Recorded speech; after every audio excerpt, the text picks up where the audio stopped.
Good morning, listener. It is Alec and I'm Dave. Dave from Dave. Alec and Dave. Nope, we still don't have it. We don't have it. We'll never get it. We'll never get the handoff, and that's the charm of this opening. You had a long pause between Alec and Ant. Yep. That I Well, because as I was doing it, I was like, "This is stupid. Stop trying to make this happen. Just say Dave's name. You don't need him to say his name." But as I was thinking that, my mouth was going, and...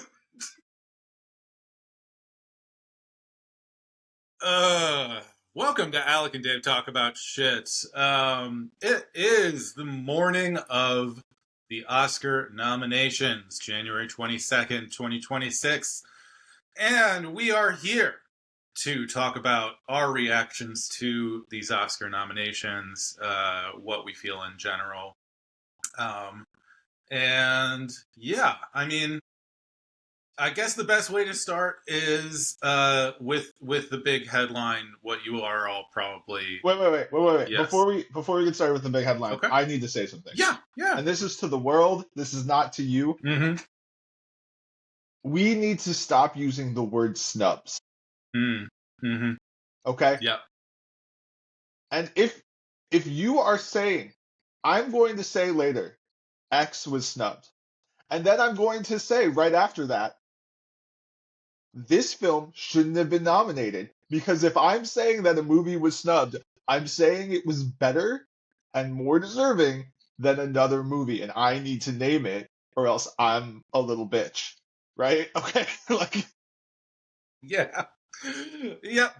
Like, this is how we want to roll into this podcast, by being like, hey, that's everyone right. else out there, you're a little bitch, and here's why. Yeah, absolutely. I get so annoyed every time the NBA All-Star game gets announced, and everybody's like, "Oh, Donovan Mitchell was snubbed." There's a limited amount of spots.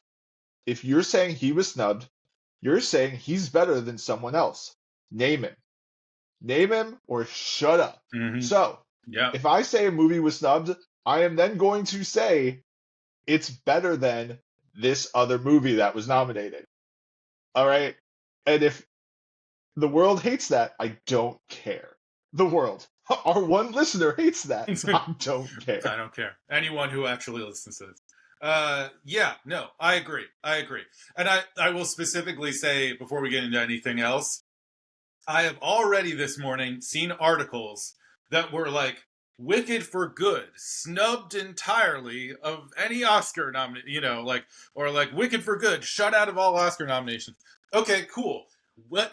Name any category where you think Wicked for Good actually deserved a nomination over anybody else. And if you don't have that, it's not a snub that Wicked for Good lost.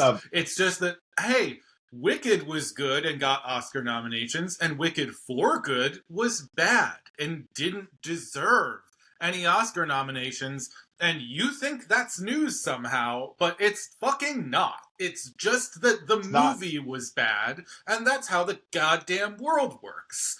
You know? I'm sorry if you're a huge Wicked mega fan and you loved Wicked and you don't care about movies otherwise, but this is not the actual ceremony for you. You know? Nope. This is not the... Go watch the Tonys. Yep. Go watch the Tonys. And enjoy... This is called the Oscars. Your world, you know? But, like, the fact that there was a musical and that it didn't get nominated, I mean, that actually is historically a little bit unusual. I feel like most musicals get nominated for something. Didn't Cats even get some fucking random below-the-line thing? I don't know. It feels like it is actually pretty unusual. I'll say that. Now that I'm thinking about it. However, fuck it. It doesn't matter. Wicked for Good was very bad, and it doesn't need to be nominated. We're gonna move on. Cool. Should we now get to the headline, or do we want to? Is there any other thing we want to talk about first? No, I think I'm ready. Let's get to the headline. Okay.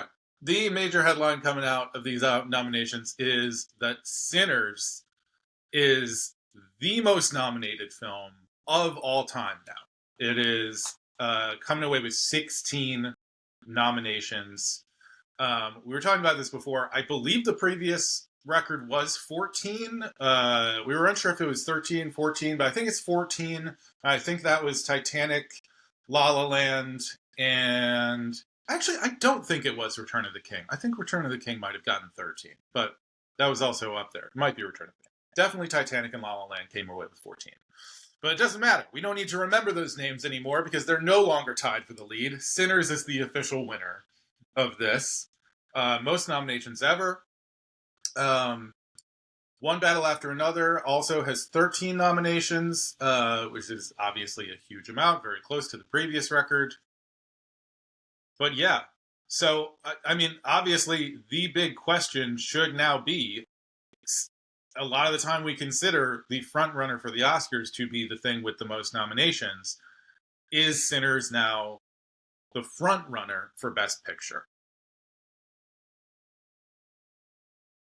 No, I don't think so either. No. I think the front runner still has to be One Battle After Another. However, I do think this is now a 3-horse race. Because I am not willing to put to bed The Secret Agent. Oh, I thought you were going to say Hamnet. Interesting. Nope. I'm going to see, and here's why. The Secret Agent, I think, is about to get released wide. Like, yeah. In the next week. It was still relatively limited, I think, right? Yeah. And I think, so in comparison, so Hamnet won the Golden Globe. Yes. And I am fairly certain, what I know about the Golden Globes, is there are a bunch of rich white journalists, mostly from the United States and from Europe. Yeah. That I expect them to love Hamnet. Right? I expect a lot of the international body from the Academy Award to go to Secret Agent. And I'm saying I've never seen the movie. I don't know much about the movie. I'm excited to go see it. It's about to be released so that I can actually go see it. Yep, me as well. And I think there's a shot that that Secret Agent slowly gains momentum for the next 2 months. Yeah. And I think it's a dark horse. I think it's something like 70% One Battle, 20% Sinners, 10% Secret Agent. That is how I would break down my my like odds right now. Yeah. I mean, that is a huge change. When we talked about this with the Golden Globes pod, I think what we roughly landed on was, I think at that time I said 5 One Battle, 5% Secret Agent, 8% Hamlet, 2% to the field. And I think you said something like 90% One Battle, 8% Hamlet, 2% to the field. So huge gain for Sinners by coming out with 16 nominations here. Huge gain. Oh, absolutely. In the race in general. I feel like we both felt after the Golden Globes that it was out entirely. It is now very much back in. And I would say still I have about as equal, I give Hamnet and Secret Agent equal odds, I would say. And the thing is, Hamnet did get 8 nominations here. Secret Agent only came away with 4. You know, to me, that also doesn't really matter all that much at a certain point. Like, number of nominations at the top seems to be an indicator, but, like, when you get into it, it's like, I don't know, Marty Supreme has, like, 9 nominations. Nobody's really thinking Marty Supreme's coming away with Best Picture. I think another one. I think Sentimental Value also 9. Hell, F1 also has 4, you know? So does The Secret Agent. No one is thinking F1's coming away with Best Picture. But the actual reason why I think Hamnet is gone now is out of the race entirely. It's not in editing. Oh, that's interesting. Is that a historical there is a predictor? Long precursor. Yeah. Yes. So it is very hard to win. And I'm saying that knowing that The Secret Agent is not in editing. Yes. But especially for English language movies, Mm-hmm. and like this is where I think it's interesting to talk about, and I think the Academy is changing a lot. Um, is historically with in general, to not get nominated in editing and to win Best Picture is pretty much impossible. Yeah. I just think that I've seen a lot of momentum in the last few weeks about The Secret Agent. The fact that very few people have seen it yet, and it's still getting all of these nominations. It almost feels like I like remember Argo's win Yeah. Yeah. Yeah. That was 2011, when Ben 2012. Affleck wasn't nominated for Best Director. Right. Yeah. 2011. Yeah. Didn't that film come out at like the very end of December and was only in wide release after Mm-hmm. the nominations came out, and then Yep. it Yep. rode this wave of success? Yes. I wouldn't be shocked if we get a similar thing like that with The Secret Agent. That is an interesting point. And it would actually kind of support maybe the idea that Marty Supreme might even be, or Sentimental Value might be a stronger contender here than we might think, because those are also both, I think, 9 nominations, both nominated in Best Film Editing. But again, I don't know. Like, neither one of those. Do you think either one of those has a chance of winning Best Film Editing? I think that again is a One Battle versus Sinners competition. Because it's not F1, it's not Marty Supreme. I don't think. I mean, I think the editing Honestly, in Supreme and Sentimental Value is very good. I think they're all the actually all of editing those of nominations are good. I think the editing of F1 is awesome and really propels that movie. I would actually give that the win if it were my choice. Yeah, yeah. But It's do I think certainly being a good action movie. It's probably the thing with the most editing. You know, the most like quick cuts and cool shit like that, which often will get the award. Yes, the showiest editing, if you will. Yeah. Yes, that's the best way to put it, for sure. Um, but Sinners also I think has some showy edits. One Battle also has some showy edits. Like it's a hard one. That's a hard one. I don't know. I am kind of I'm torn here in terms of how to dole out possibilities beyond just One Battle versus Sinners, specifically for Best Picture. And I think you're probably about right by saying it's like 70-20 or something, and then, give whatever to anybody else. But it's just really hard. It's hard to say now. This particular decision to basically give Sinners this many nominations has definitely made me unsure of what is going to happen in this award show in general. And I think before we move on to the other sort of like big surprises in any of the nominations, and especially any of the big surprises when it comes to Sinners, because I think there's a couple things where it got nominated where it wasn't really, predicted to get nominated for certain things.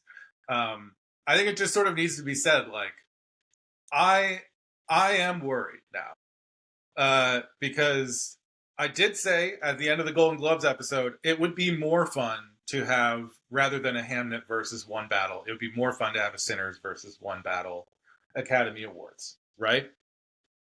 And sometimes it's a be careful what you wish for thing, because like I think that this is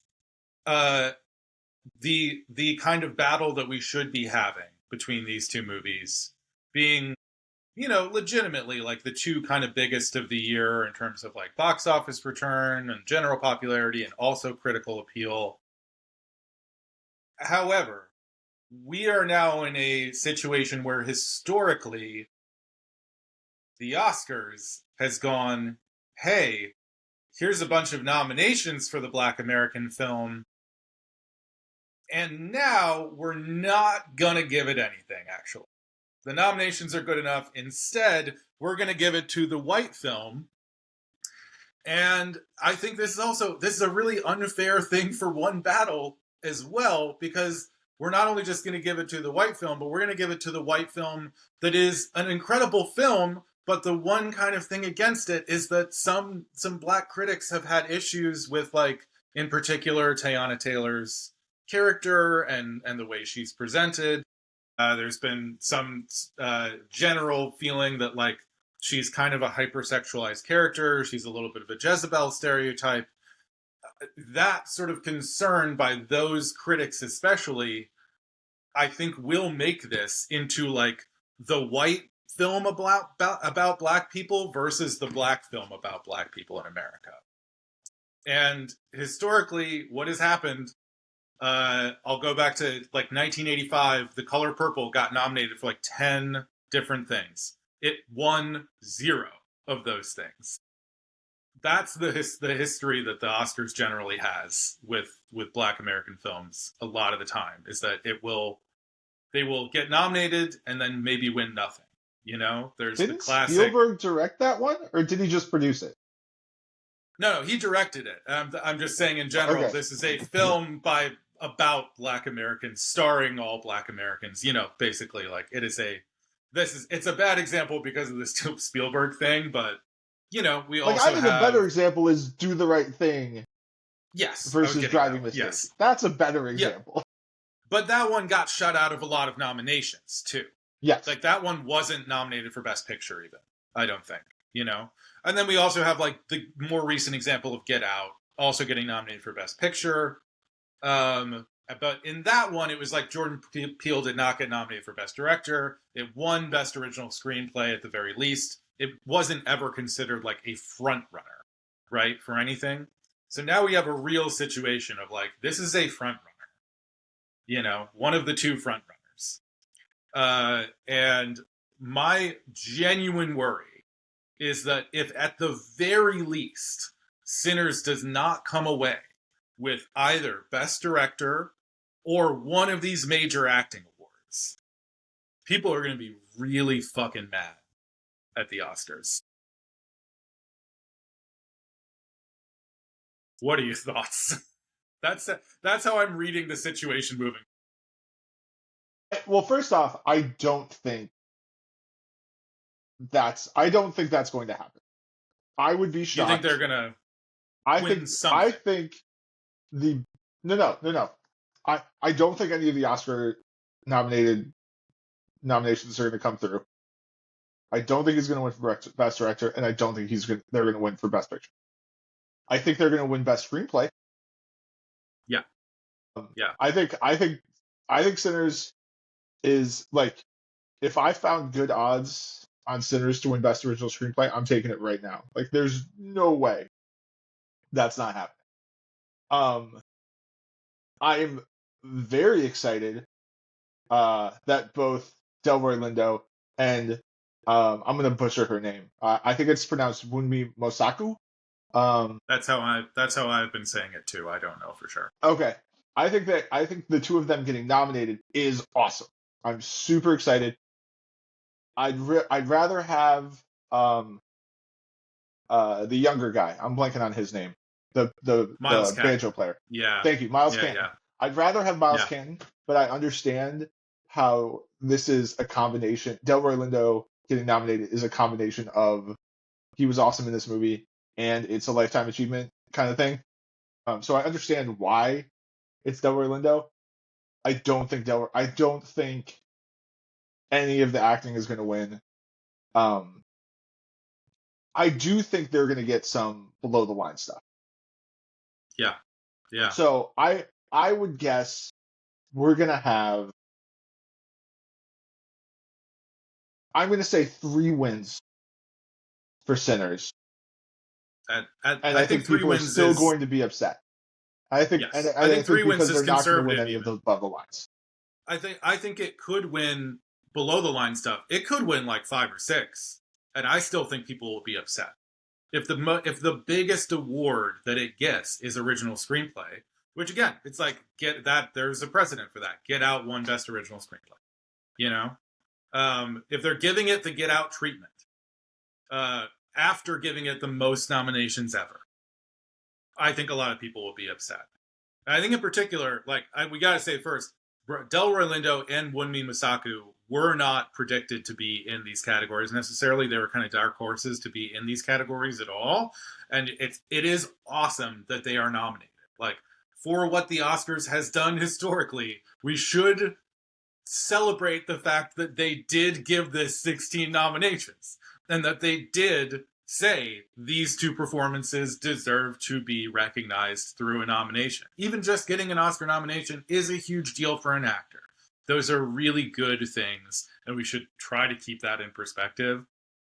While also saying, now that Wunmi Masaku, a character that is, she is one of the best performances in that movie, and also is a character that, because she is a like more voluptuous Black woman, is very celebrated, particularly by the like African American community. Like, they love that this casting choice was made to be like, here is a bigger, gorgeous woman who is Michael B. Jordan's love interest in this.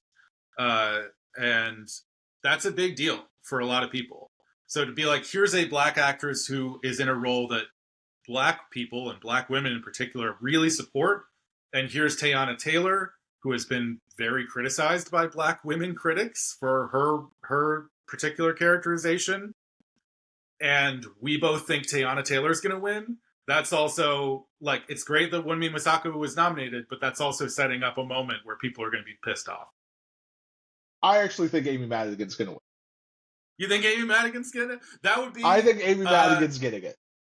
I think if Wunmi Masaku does not take this, which I think would be the best possible thing, Amy Madigan is the second best choice to avoid everything I'm talking about, for sure. And also, everybody loves weapons. So everybody loves weapons. I think this is where Weapons is going to get its moment. Because everybody loves that movie, and like,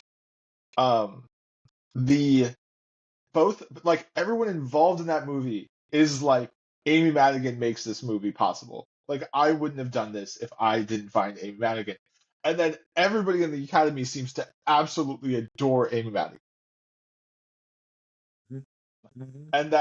And she is, like, I'm not surprised that she did win the Golden Globe, because she's not that big of a star. She's not that big of a recognizable name, and that's what the Golden Globes go to.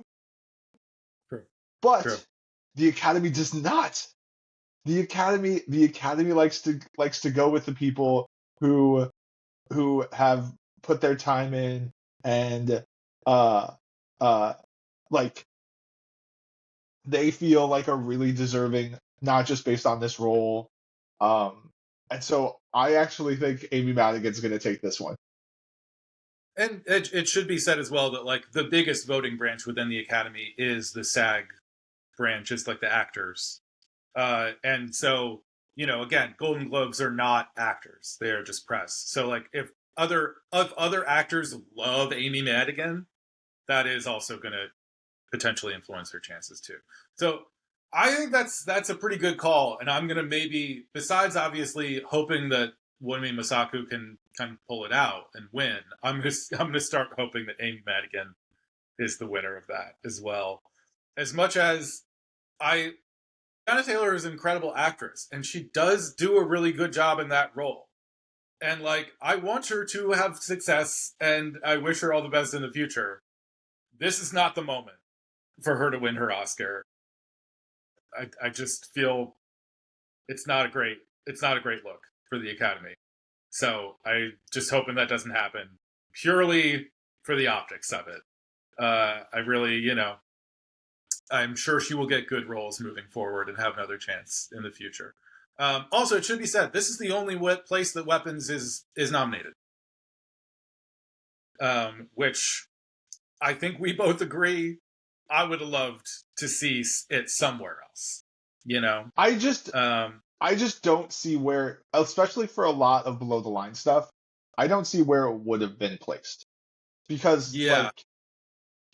it's not showy enough costume or makeup or set design. It's just not showy enough in those ways. Yeah, I mean, here's the thing I got to admit. I don't know what Kokuho is. I've never heard of that movie. Nope. So I This is can't, the first time I've heard as of you it. said before, I can't say weapons should go in over Kokuho because I don't know. I don't know. And you're right. I don't know what you would take I don't think it's better makeup than Frankenstein, Kokuho, I don't know, Sinners, The Smashing Machine, or The Ugly Stepsister. Also, while we're here, I got to just point out, as someone who has been subscribed to Shudder, the horror streaming service for a long time, The Ugly Stepsister, officially the first Shudder original movie to get nominated for an Academy Award. Woo! Way to go, Shudder! You did it. Wait, really? I Yep. didn't know. So this is my first time hearing of The Ugly Stepsister, and I Yeah, thought it I was actually like, haven't even watched it yet. It's just a Shudder original movie that's kind of a horror play off of Cinderella. It does look like it has incredible makeup effects. That's really, even from the like kind of trailer stuff I've seen, like the makeup effects look very good in it. I genuinely don't know if it's even a good movie or not because I haven't watched it yet. But yep, Shudder original movie. I have seen a lot of the Shudder original movies, and I can tell you for certain none of them have ever been considered for awards was for the this Oscars. was this a deal with so here's why I'm confused. It's on Hulu and Mm-hmm. Disney Plus, so I assumed this was a Disney movie, and it's based on Mm-hmm. Cinderella. I did not know Uh, Shudder was involved. yes, That's all. yeah. So Shudder will like have deals where they let other if their movies are like relatively big, they'll let other streaming services have them, but they are just also on Shudder. Because Okay. they're kind of like a small enough streaming service too, and they also, frankly, all Shudder is also on AMC Plus. So it's this weird thing where they're kind of just trying to like advertise Shudder as like a brand to see if they can get people who don't know about it to come over to Shudder and actually pay for the subscription or pay for AMC Plus by occasionally being like, "Hey, you're just scrolling Hulu, you put on this horror movie, it said Shudder in front of it, and you really liked it. Maybe now you're interested, right? Like, come check out our other library." But yeah, it is a Shudder original production. I am now you're making me question it, but I was very certain before before you said that. Anyway, we should move on to say I I don't know. I would say where it would have been really cool to see weapons would be in the best original screenplay. But again, I'm not going to say this is a snub. Uh, do I think it's a? Yeah, okay. You know what? No, I am going to say it. I think it deserves to be there more than Blue Moon. It's just I Blue haven't Moon seen Blue is, Moon yet.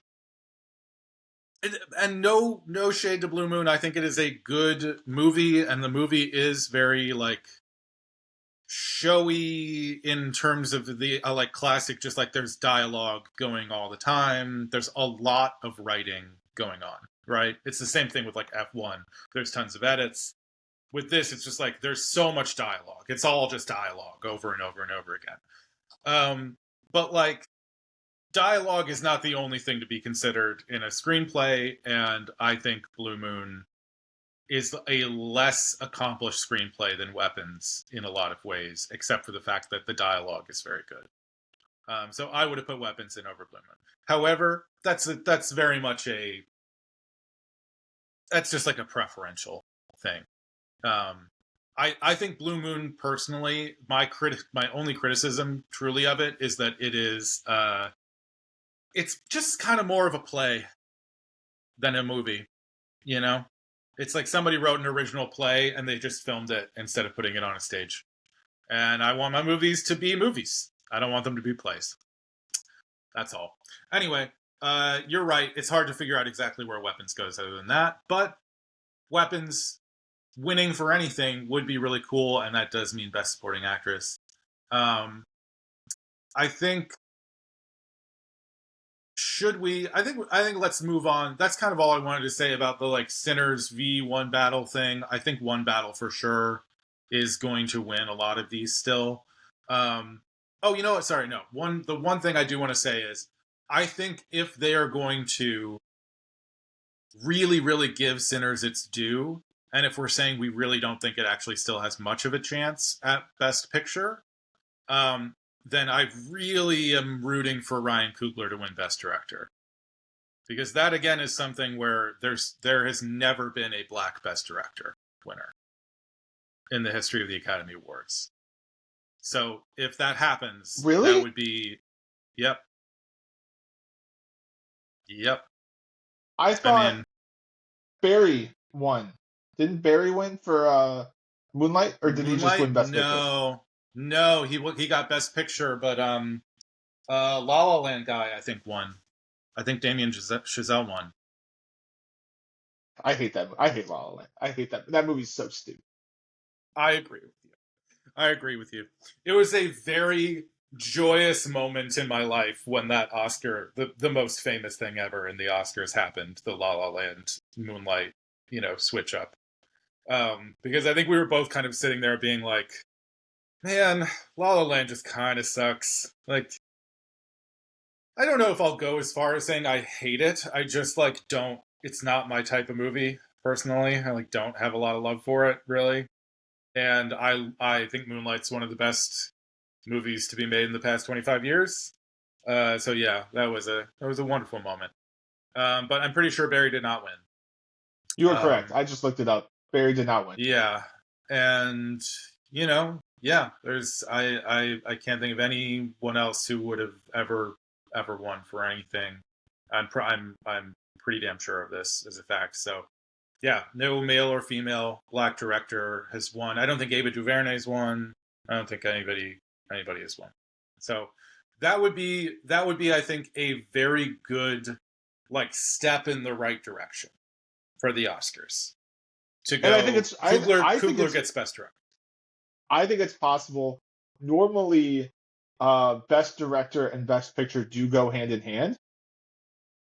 So, for instance, Sean Baker, Nora, Chris Nolan, Oppenheimer, Everything Everywhere All at Once. So the last Daniels. 3 years, the Daniels. The last 3 years, the Best Director went on to win Best Picture. Once again, if you want to bet on this, a nice little parlay to do would be Ryan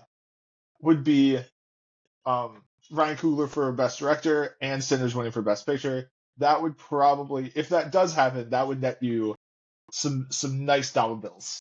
I am sure it would, because again, I don't know what the betting odds look like right now, but I'm sure they're relatively in line with what we're saying. It's probably still One Battle as the front runner for both of those things. Paul Thomas Anderson for director. But yeah, I would say I would really love for Ryan Coogler to win in that category. And I also just want to say that I'm not just saying that because of identity politics here. I legitimately do think that like he did kind of do the best job as a director. I think there's a pretty firm argument you can make for that. And I think there is a like switching thing of like basically both making a horror movie and making a drama that is very hard, and to like make those two cohesively run into each other is a real feat. I think that a lot of the visual stuff in Sinners is some of the absolute best visuals of the entire year. I think he really did genuinely. I know it was a scene that you did not like as much and thought was kind of cheesy, and I've actually heard other people agree with you. But he did do something that was incredibly original and, to me, very breathtaking in that scene with the I Lied to You song playing over it. But I did hear another critic, a YouTube critic named Amanda the Jedi, I believe, was the one I heard say this. But she was like, from now on, if anybody does anything close to that, we will say that they are pulling a Sinners. And to have sort of invented that like cinematic language of like, you now will have a thing that's kind of named after you, is also a pretty great achievement. So to me, I think that this is like a very deserving thing. I'm not just saying, hey, this is the most successful Black American film of all time. Give a Black person Best Director, goddammit. I am saying that, and also that he is deserving. So that's my sincere hope. Is at the very least they get that, because you're right. I don't see the acting categories coming through for any of them, because they don't have a Best Actress nominee, and I still think Best Actor is likely Chalamet. Yeah. Did your feelings on Best Actor move at all based on these nominations? No, I think it's going to be Chalamet. I think if I were picking, and I haven't seen Blue Moon or Secret Agent, so I can't. If I were to pick who I want to win, who I think actually deserves it, I actually do think it's Michael B. Jordan. I think playing both of those two roles very differently, and Ryan Coogler getting the like I don't think Michael B. Jordan is always an amazing actor. I think Ryan Coogler knows how to get the best out of Michael B. Jordan.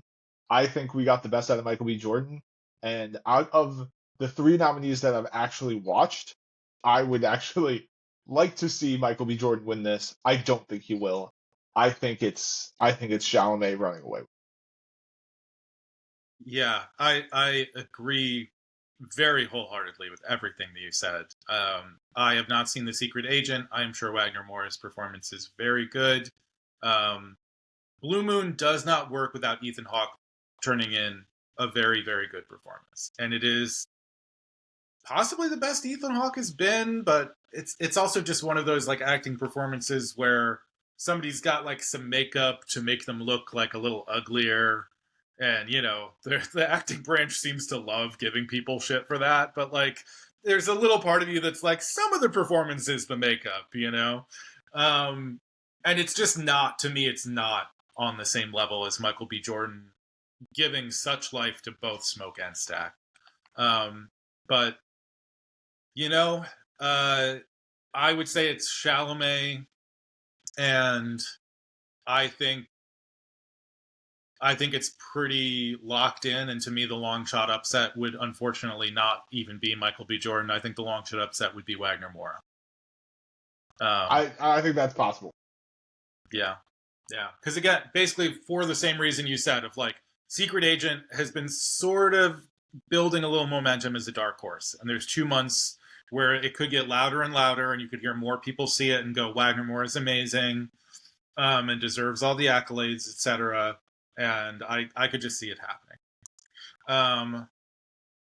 Yeah, I mean, a lot of the other stuff is pretty much what we expected to see, though. Like, acting category. Can I talk to you about Mm-hmm. something for me and who I am as a person right now? So Yeah. every year I try to watch every film nominated by the Oscars. I normally get everything but like maybe a documentary or two, maybe an international feature that just hasn't come out yet.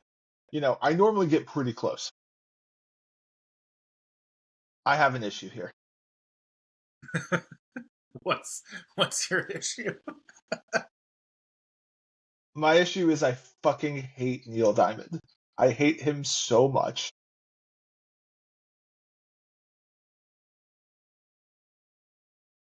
No, I didn't know where this was going at all. I was not expecting that to be the words that came out of your mouth. I was like, is he gonna be like, I haven't even heard of any of these documentaries? Like, how do we find them? This is so annoying. Like, what is he about to say? No, I hate that's Neil normal. Diamond. That's normal annoyingness. That's normal That is true. annoyingness for me That is and the technically, Oscars that's is the usually, amount of times you get nominated for Best International Feature or Best Documentary, and it's really hard to find. That's normal annoyingness. This is a new God. one where I'm like, this is a Best Actress nomination. I generally like Kate Hudson. I just fucking hate Neil Diamond, and I really don't want to listen to his shitty ass music for 2 hours. It's because it is, I think, at To least watch 2 this hours, that movie. movie. Yeah. And I have to decide what's more important. My hatred for Neil Diamond or my desire to see all of the Oscar movies. And I can't decide right now. I'm really I'm I've never been more upset about a nomination that I knew nothing about than this moment. Yeah, I because I I hate will this say so much. I will say because it's obviously like it's about a Neil Diamond cover band. It's based on a true story of these like two people who met in Wisconsin and created a Neil Diamond cover band, and then some drama that I don't know what it is at all that happens to them afterwards. Um, but I have heard both from several critics that I respect that like it is actually a pretty good movie. It's like surprisingly good. You know, you sort of see the trailer and you're like, come on, really? But like, it's really not bad. But also, I have heard critics say, you know what's kind of a big deal in this movie is that both of these people love Neil Diamond so much that they are like really digging deep into the Neil Diamond songbook. Like they're not just immediately pulling out Sweet Caroline. Like they're going into like the back Thank catalog. God. It's if Yeah. it was like 2 hours of Sweet Caroline over and over again, I Mm-hmm. I would It would rather be a shoot no. myself. I hate that song. So, like if you were like, Dave, here's the situation. You're either gonna listen Mm-hmm. to Neil Diamond's Sweet Caroline for 2 hours, or someone's gonna shoot me. I'm gonna have like I think I'd get to all right, I'll listen to Neil Diamond for 2 hours. But It's that's a I'm crazy gonna think choice about it. I'm gonna to think even be about it. considering. To even be Uh, considering getting shot is crazy as hell. Yeah, no, I I get it though. I get it though. I do have songs like that are just like nails on a chalkboard. For sure. So yeah. If anybody wants to torture me, that's you're gonna get it done with Neil Diamond. that's that. Yeah, Um, with Sweet Caroline. But like, hey, maybe there are back catalog songs of Neil Diamond's that aren't so bad that you'll listen to and go, okay, whatever, you know, like and be able to watch it. I won't Um, let myself feel that, Alec. Come on. no, This hatred has lasted for way too long. I'm not gonna walk yeah, out of that and be like, oh, but that one Neil Diamond song is kind of a banger. No, absolutely no, not. no. If I'm gonna Uh, walk into that movie, I'm gonna walk into that movie as the Grinch, and I'm going to walk out as the Grinch. And it's just going to be a checkbox on my to-do list. That's all. yeah, Like, yeah. I'm assuming this is going to be a like it's just on in the background like a day or two before the Oscars, and you're just like, I'm going to do work while this is on so that I can technically say that I've seen it. Uh, yeah, I mean, Kate Hudson was a little bit of a surprise here, I will say, for Best Actress in terms of the nominations. I don't think a lot of people had her in here, but I don't think that really changes any of the chalk kind of stuff about the race. It's like everybody else is who you would assume, and I'm still 100% assuming Jesse Buckley has that thing wrapped up. yeah, And I'm also then assuming that. you know, I think we both assume, like we just said, Timothy Chalamet has that one wrapped up. I think supporting actor is now kind of interesting. I mean, I will say, you know, because I did watch the on YouTube the like nomination announcements or whatever. Obviously, anything for Sinners got a huge round of applause and cheers. But you know who got a real big blast of like woo was Benicio del Toro when they announced his name. I think he's got some momentum. I really do. Um, Yeah, and like yeah. this is one Stellan of the ones Skarsgård, where not as much. no. People love Um, Benicio. and the only argument against Benicio is he's got one, right? Like he's won one before. Oh, Um, what did he? I think I'm sure you're right. What did he win for? The Usual I'm looking it up right Suspects. now. Uh, He's been with Traffic. Traffic, He maybe won for Traffic. Traffic in 2001. Yeah. Okay. Yeah. Yeah. Yeah. Yeah. Yeah. I mean, God, he did have a run in the early 2000s. Also incredible in like 21 grams. Benicio del Toro just rules. But like, it's been a while. It's been a while. I could see him getting it again. I don't think it's going to Jacob Elordi. No, I think I Del. I think it's don't. We already between said Lindo's no, probably. unless it's a I think it lifetime has to achievement be thing.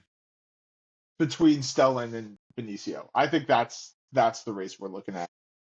Yeah, yeah. I think Sean Penn is out, as we said. I think people who are thinking about voting for Sean Penn will also be people who loved Benicio del Toro in the same film. Um, yeah, I don't know. I mean, again, it's in a way this is sort of a Benicio del Toro in a actual supporting performance versus Stellan Skarsgård in some category fraud, bullshit for sentimental value where like he really should be in Best Actor for this. But I think you're right that that's the battle. I don't know who's going to win between those two. We went over Best Supporting Actress. Adapted screenplay and original screenplay. No real surprises here. Well, actually, okay. I will say, were you at all surprised for how many things Begonia got nominated for? So I still haven't seen Begonia. I will watch it now. I'm gonna. Um, but I was a little surprised that Weapons didn't get any love. And like I haven't seen Blue Moon. I haven't seen It Was Just an Accident. I would have put it above Marty Supreme in my if I were to do my rankings of this of a script. But like I'm not mad that Marty Supreme was in there. I really like that movie. Um, I I I would also really put it above that. thought I really thought original screenplay was going to be the other Weapons nomination. I'm a little shocked that it wasn't. Um, I'm also really bad at remembering what goes in original and what goes in adapted. So, It's uh, it's it's a stupid. little unclear. It's dumb. Yeah. Yeah. Um, Yeah, it's very silly. I mean, Begonia has 4 nominations overall. It's got Best Picture, Emma Stone for Best Actress. Um, Jesse Plemons not showing up and supporting, or I guess he would really be Best Actor. I guess his spot kind of went to Ethan Hawke, I would guess, instead. Um, so that one is, I think that's a really good performance, and I do love Jesse Plemons. Um, but yeah, I guess I sort of bring it up in particular just because like Begonia it's a Yorgos movie, which is why I think it's here over other things. But it is kind of like a sci-fi, with some horror-ish elements in there, kind of movie. And, so that's kind of like, if you're considering that, you might be also thinking about Weapons or other things as well. Or even, quite frankly, Eddington, which, didn't get anything, but I think is also a movie that shares some sort of DNA with Begonia. But yeah, I'm not upset with it being here in Best Adapted Screenplay. It's just I was surprised to can see it we? get as many nominations as it did. Yeah, I sorry. think we actually really just glanced over and need to talk about Mm-hmm. what I think was your favorite movie of the year. Mm-hmm. Did you expect Train Dreams to get this many nominations? I did not. No, I didn't. I didn't. That was yeah. I can be happy about something here. I did not expect it to get it.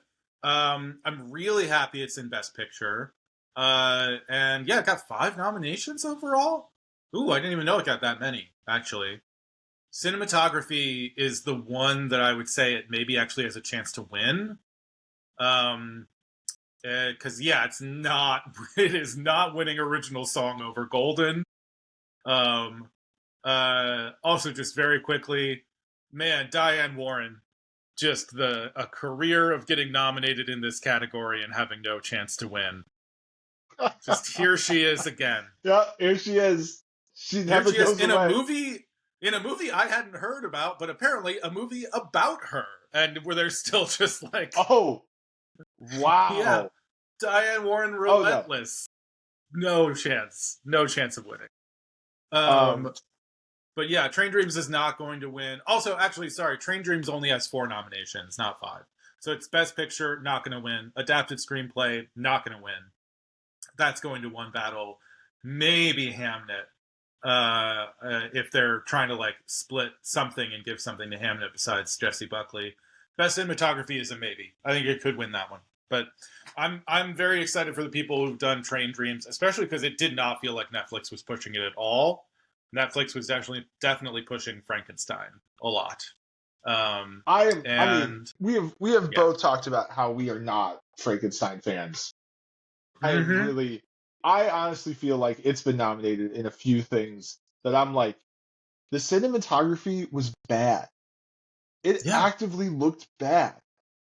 Yeah. Makeup It's and not good. hairstyling, costume design, all of those I Totally. totally get for Frankenstein. Mm-hmm. They, I feel like it was Production design. nominated for, yeah, totally Yeah. cool. Totally fine. They built that boat at the beginning. That's cool. But mm-hmm. But But yeah.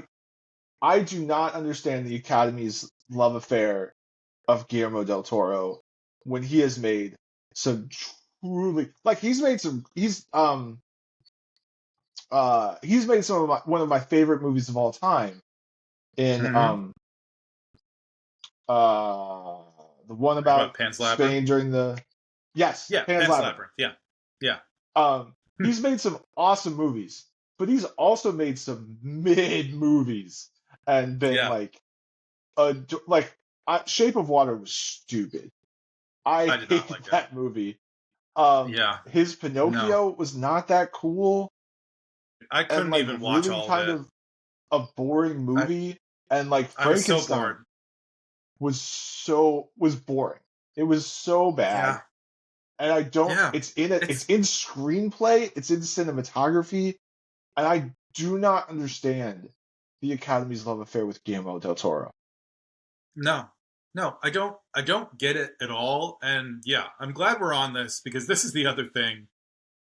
If I don't want, obviously we will at some point talk about like the movies that we would have maybe nominated for this stuff and why. We're not going to get into everything that we loved that's not going to be here. We're trying to be somewhat realistic about what the Oscars would do. But Frankenstein is one that I think, yeah, it's reasonable to push back on and just say, dude, especially since you gave Del Toro his flowers like less than 10 years ago for Shape of Water, like, you don't have to keep being like, hey, let's nominate Nightmare Alley for a bunch of stuff, too. You know? Let's nominate Frankenstein for a bunch of stuff. Like, he's not putting out quality films. He's putting out stuff that, like, some people really like, but for the most part, they're really uneven. Frankenstein is a movie where I think, like, there's maybe, like, less than half of it that I like. And the rest of it is a real mess. And that movie, I think especially the adapted screenplay thing, is ridiculous as a Yeah, nomination. Like that 100%. that is That's a not a bad good. screenplay. That's It's a a bad bad screenplay. It's a screenplay. bad adaptation. It's literally just Mary Shelley's Frankenstein, uh, almost like verbatim, the exact book. And that book is not a good, like, it's pretty bad in terms of being a cinematic thing. Like, there's a reason why the 1930s classic Frankenstein was like, we'll use that as a jumping off point and then we're going to kind of do our own thing. The book is not cinematic. I remember reading that book when I was younger and thinking about, like, if you could make this more into a movie, because obviously I loved the 1930s Frankenstein, and I was like, this is so different. And I was like, the one part that would kind of work as a movie is the part where he's like in the woods, Frankenstein's monster's in the woods, and he's like interacting with that family and the blind guy. Like, I imagine that part might be pretty interesting, but a lot of the rest of this is just like not. I can't imagine it working as a movie. And I was right, man. I was like 20 years old having that thought. I was correct. That is the best part of the movie. And the rest of it totally doesn't really work. It's not that good. I don't even remember the score for Frankenstein. It can't be that good or that interesting. Yeah, I don't understand. I don't even understand Elordi, quite frankly, being nominated here. I think it's a fine performance. He's Again, he's it's the the only makeup. interesting thing about the movie. So that's the argument. If you like the movie, you like Jacob Elordi as like As Frankenstein. he's the only thing That's interesting about the movie. I just hate the that's movie. very fair. Like That's very fair. I agree. I did not like the movie. I I liked that one part. That's it. So yeah, I don't know, man. Just stop. There are other cool things, that could be in many of these spots. Uh, you know, for Frankenstein here, I am sure. Um, the one thing I do want to say in terms of it getting shut out and me being a little surprised by it. I guess there's maybe more than one, but this is the one that I think is a complete shutout that I was pretty surprised by. Is No Other Choice. It's just not Yep. here at all. Just whew, man. I mean, once again, I can't call it a snub because I haven't seen any of the international features except for Sentimental Value, and I like Sentimental Value about as much as I like No Other Choice. Like they are very even for me. Yeah, very different films too. Hard to compare. I was absolutely stunned that it wasn't in this 5 and got no love at all. Unlike it seems like other people, I don't know a ton about this director, but I haven't seen any of his other films, which is like a lot of people are like, yeah, as he's finally breaking through, and I'm like, I get why you're saying that. Never heard of him. He truly is breaking through. Yeah. It's just at least in my head, he is. Yeah. No, this was the widest release anything had gotten for sure. And as someone who has seen his films, I can say like Park Chan-wook is basically like him and Bong Joon-ho are like maybe the two most sort of like well-known Korean directors, I would say. And started right around the same time. I don't know exactly when their first films are, but I think Memories of Murder for Bong Joon-ho is in the early 2000s, and I believe Old Boy might have been Park Chan-wook's first film, and that's also early 2000s. So 2003. They've both been. I just looked it 2003. Up. Sweet. Yeah. They're both been doing this for a while.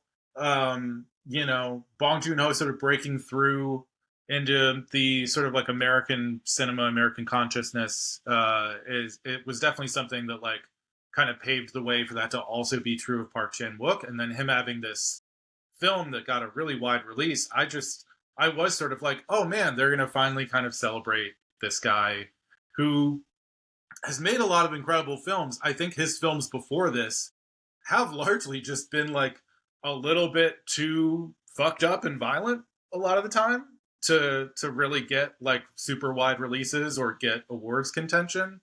But this one was, just the right amount of palatable and had that incredible social commentary, critique of class of capitalism. So I really, that was my third favorite film of the year as of right now. Again, did not see Secret Agent, have not seen Sarat, have not seen Voice of Hin Rajab. I cannot say that it absolutely should have been in one of these places. And I also have not seen It Was Just an Accident. You said number 3? I had it as number 3 on my top 10. Yeah. I just saw it's number 6. Number 6. It entered my top 10. So very high for both of us, So that's a real surprise for me.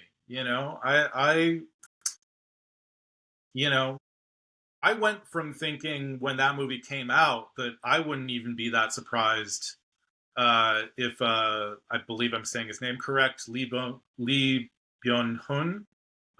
If he got a Best Actor nomination, I was like, he was incredible.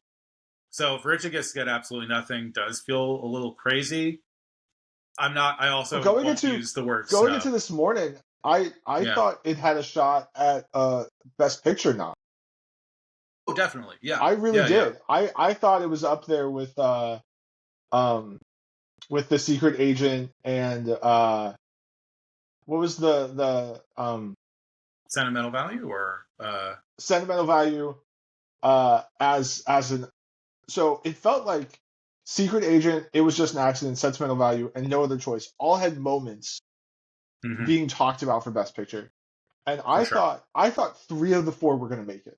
I really believe that because I feel like it was a very just low year for American cinema. and what we've done this year.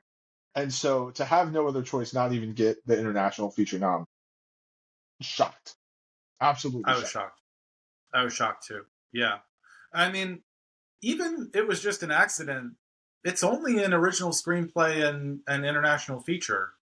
It's a little lower. I would have assumed that one would get. I was assuming it was going to get Best Picture for sure. And that one is also just one where, partially just because of some political kind of stuff as well, with Jafar Panahi being um, basically an Iranian director who has previously been under house arrest in Iran for making films, and is like when he returns to Iran will be arrested again for making films that the Iranian government does not like that he is making. They do not present Iran in a way that the Iranian government likes. I was not. I didn't think for sure, but would not have been surprised to see him in Best Director as well. Um, you know, I I think a lot of the Best Director stuff was pretty locked up. I was a little surprised to see maybe Josh Safdie in there. I could see him have hit like either the director for one of the other international films being nominated there instead of Josh Safdie. But I don't think it's necessarily a snub. I think Josh Safdie does an incredible job directing Marty Supreme. So, all these things are like a little surprising, but not necessarily snubs. And from everything I've heard, Sarat is very good, and the voice of Hind Rajab is devastating and powerful and like an important film. So I'm not going to also sit here and say no other choice, even though it is currently my number 3 of the year. Absolutely needs to be in Best International Feature over these other ones. So, yeah, man, I think this is my concerns about what will win and how upset people will be depending on what wins. Those aside, this is not like bad, these nominations. I don't think.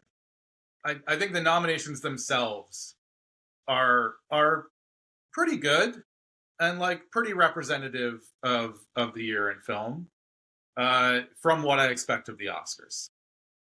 Is that how you feel overall, or do you feel different? No, I generally feel like it's every year. I'm like, oh, I'm surprised this wasn't nominated. I'm surprised this wasn't nominated. Every year, I'm a little like, just one time, just show some love to 28 years later to, even to like Black Bag, right? Yeah, Like show yeah. some love to a spy thriller or, something. Um, Mm-hmm. I do have a bone to pick with whoever decides achievement in visual effects. I didn't look at this category. I'm going to bring it up while you're saying this. Go ahead. Uh, First off, I have not seen The Lost Bus. Okay, I I have will not watch heard it. of it. Yeah. It's an Apple TV Plus movie. I've Hmm. seen previews for it. The fire looks terrible. It's about a bus like stuck in a fire, basically stuck in like a Okay. wildfire. The Okay. the Sure. fire looked awful. And I'm like, what? So I now Feels have to see feels this like a big movie. part of the movie too. It does. It does. And then if we're talking about achievement in visual effects, right? Why is Jurassic World Rebirth even on here? You know what it does? The same thing all the other recent Jurassic Park movies have done. Like, Uh-huh. why are we just like, And why are and it looks worse than the first Jurassic Park. So, like it looks worse than what a lot of what they did 30 years ago. So yeah. why are we celebrating it? I don't. th- Ugh. If I could It's actually change anything about the Mhm. Oscars, I would do a complete and utter rebrand of visual effects and be like, no, if I think someone else did it better than you 30 years ago, you're not getting nominated. I don't care. Yep. Like, Yep. I even like Avatar Fire and Ash. The first Avatar movie was a revelation and changed filmmaking forever. You know what didn't do that? Avatar Fire and Ash. And I'm sure it's going to win. And I'm sure Yeah. I'm going to be kind of salty. But you know what? You know what did really change filmmaking? Hmm. The cameras they made to get F1. Hmm. Hmm. Yeah. Like, and so Yeah. I am on the I have not felt so um passionately about an Oscar since Godzilla minus one winning. Hell So yeah. one of the best moments in Oscar history. Oh, Godzilla minus one taking home the trophy for best visual Godzilla effects. finally winning an Oscar. F1 needs to win for best visual effects. It needs to win, Hmm. and it's not going to. It's going to go to Avatar: Fire and Ash, and I'm going to be pissed. Yeah. Yep. That is incredibly fair. And I don't know, like, how do you rebrand that? Um, oh, also, just for anyone who doesn't know this about me, I love Godzilla like so much. You know, so much. He is my boy. My boyhood obsession has been on Godzilla. And when we watched the Oscars together, and Godzilla won for Best Visual Effects, I was wearing a Godzilla T-shirt, and I stood up and pounded my chest and yelled when Godzilla finally won an Oscar. That was the most important moment in the night for me, for sure. I don't even who won Best Picture that year. Do I care? I don't remember. Godzilla won in my mind. Godzilla won. Godzilla won everything. Uh, that aside, I agree. I think like, you're right. Like F1 should probably be the thing that wins here for an actual innovation, and I do think that maybe is it like should an award be given out for some kind of innovation? You know, just sort of like it doesn't even necessarily have to have nominees. It can just be like did at least one movie make like a really cool innovation in filmmaking, and like we could give them something for that maybe, or maybe this is just rebranded as like it should be like a separate category of like best computer generated like best CGI basically versus like best physical effects. Like I don't know, I don't know how No, to I don't I don't like know how to that. do it. I don't like that because then we don't have Godzilla minus one Yeah, just yeah, stepping on all the big dogs. that's No, true, I that's think it true. needs to be for some kind of like I think when one group when like a movie changed cameras forever, changed Yeah, visual effects forever, I think they need to get recognized. yeah, I yeah. and period. End of story. I don't care if Avatar: Fire and Ash takes you 7 million years to make it. You already did the innovation, and you Hmm. got awarded for that innovation. Yeah. Like I almost feel like Avatar should just be like not allowed in this category because everyone's just like you already did it.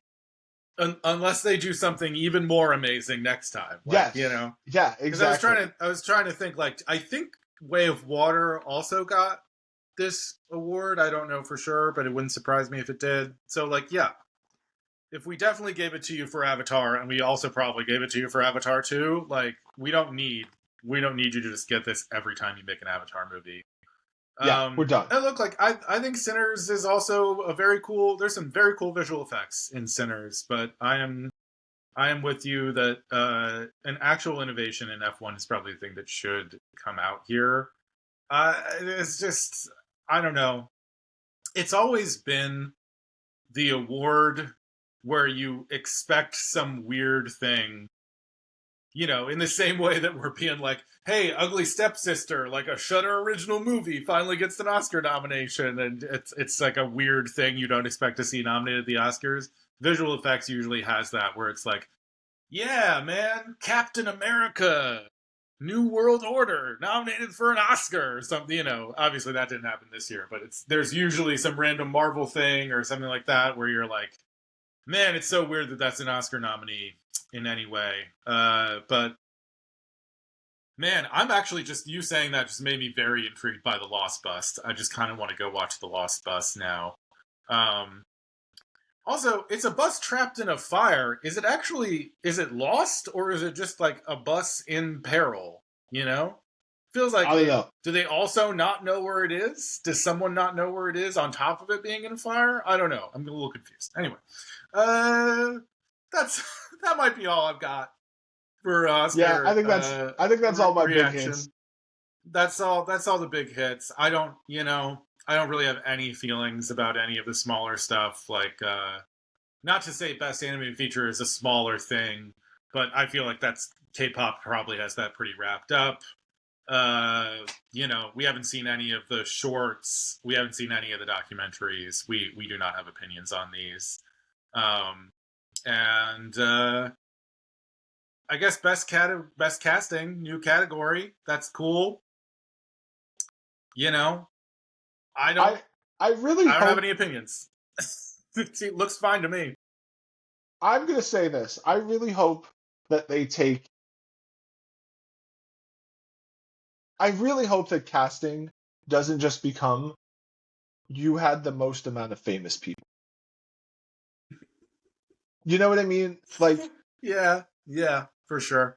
Like, I would be kind of pissed if one battle after another wins, because for casting, of course you did a great job casting.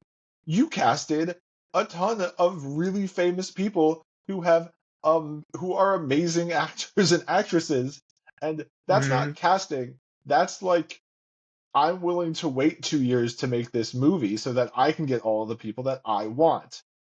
When casting to me is like Marty Supreme, who casted Penn, and he did a really good job. Yeah. Who casted Sinners, who found a bunch of people who I've never heard of before, who did amazing work. Yeah. I just really hope that casting doesn't just go to the film with the most amount of famous people. Yeah. I really hope so too. And I still need to see Hamnet. But that's also one where I'm sort of like, is anyone else really even a major role in that besides Jesse Buckley and Paul Mescal? Like, what do we mean best casting for that? Like, are there other people in that? I don't know. I don't really know. A Secret Agent, I don't know how big the cast is there. Whatever.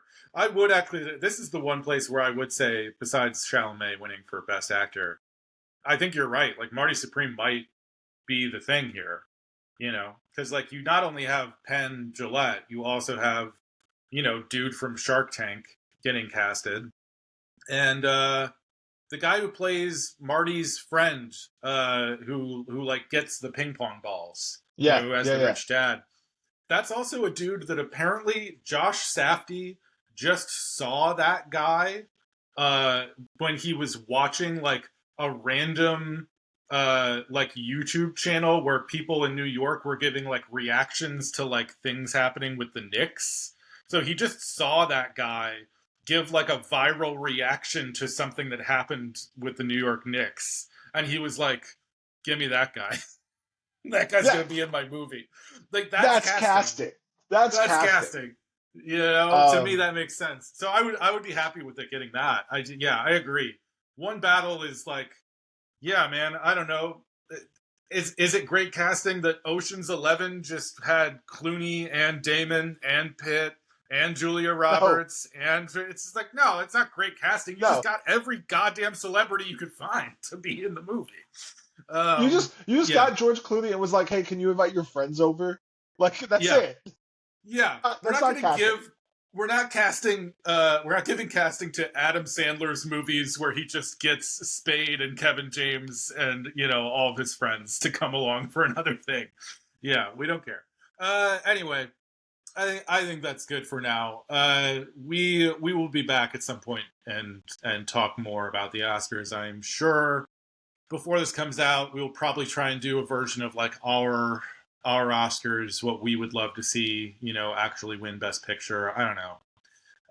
And yeah, we also there's a bunch of new movies coming out that deserve to be talked about. So we will do that, and maybe someday again we'll talk about things that are not movies.